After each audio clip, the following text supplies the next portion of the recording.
तुकाई माता प्रसन्न कुमार शिवान सागरदादा मजुमले, दत्तात्रय मजुमले कोंडणपूर, शिवमयूर पवार बिबेवाडी गावठाण आणि कुमारी गौरी दत्तात्रय गोपने ढवळ यांचा बादल पळाला आणि त्यांच्यासोबत सासवडकरांचा कृष्णा पळाला. सुंदर अशी गाडी सेमीला पात्र केली भैया ड्रायव्हर सासवडकरांनी.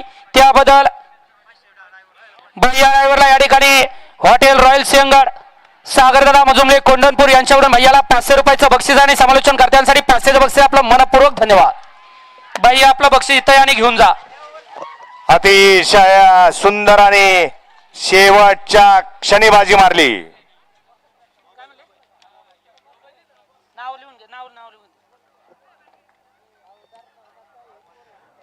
गडा क्रमांक 32चा निकाला तास क्रमांक 3 मधून धावली गाडी मोन्या ग्रुप सोरतापवाडी, ज्ञानेश भाऊ मस्के, मुंगळा फॅन्स क्लब मान मुळशी, विष्णुप्पा ठाकर यांचा मोन्या आणि बादशाह. ही गाडी सेमीसाठी पात्र. विजेत्या बैलगाडी मालकाचं चालकाचं हार्दिक अभिनंदन. सुंदर अशी गाडी पळाली मोन्या ग्रुप सोरतापवाडी, ज्ञानेश भाऊ मस्के, मुंगळा फॅन्स क्लब मान